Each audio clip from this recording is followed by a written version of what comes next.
The Chicago Bulls, the LA Lakers, the Boston Celtics, all great dynasties come to an end eventually. And last night, we saw one in real time. 4 championships in 8 years and the birth of an all-time great player. But now, the Warriors dynasty has come to an end.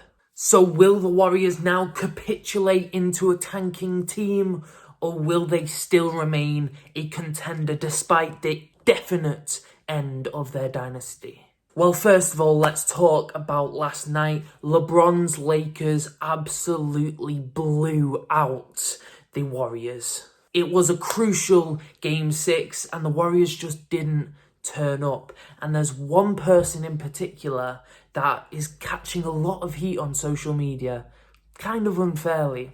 And that's Jordan Poole, the 4th-year player out of Michigan. He's played really well this season, and he was a vital piece to the Warriors' championship run last season.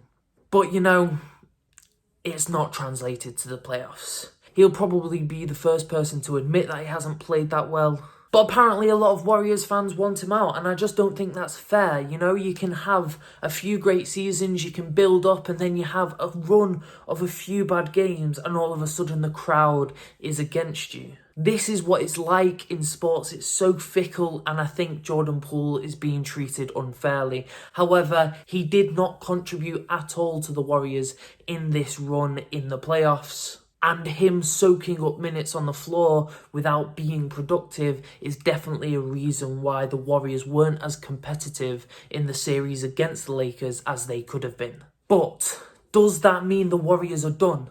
Are they going to be tanking for the number 1 pick next season? I don't think so. And that's mainly for 2 reasons. Number 1, Steph Curry is still Steph Curry. He's one of the greatest players ever to play the game. Yeah, Stephen A says he's the greatest shooter of all time. Of course he is. But he's literally one of the greatest players ever to play the game. And he's still a top 5 player in this league. If you have that man, you have a chance. And it's just been proven by this whole playoff run.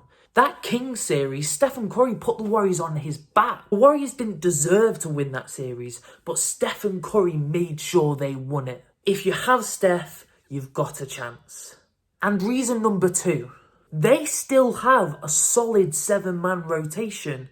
Yes, they need to add to it, but if you think about who they've got Steph, Clay, and Draymond, Wiggins, who's been phenomenal, Kevon Looney, who might be my favourite NBA player. He just does what he needs to do.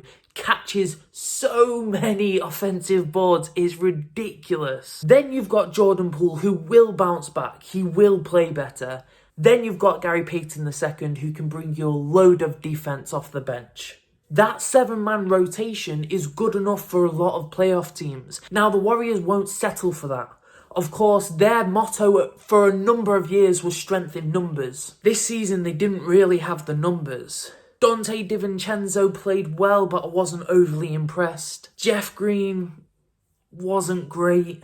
Moody and Kuminga, great young pieces to continue with their development, and they may contribute more next season, but they weren't really part of this playoff run. They shouldn't be blamed for the Warriors losing.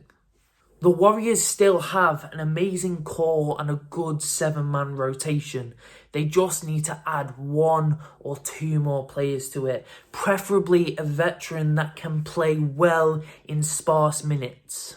I think somebody that they really missed this year was Otto Porter Jr. Of course, Otto has his difficulties with his injuries, but what he brought off the bench last season was phenomenal. Is the Warriors dynasty done? Yeah, of course it is. There's no argument about that. But does that mean the Warriors are not contenders? No, it doesn't. Next year, they might be back in the finals. But yes, their dynasty has been split. They've been taken out of the playoffs. That means the dynasty's done. But I have a lot of faith in Bob Myers to bring that team back to life. What do you guys think about the Warriors dynasty? Is it over? Or if they go back next season and go back to the NBA Finals, does that dynasty continue? Thanks for watching. Let us know what you think. Make sure you subscribe and please drop a like. It really, really helps.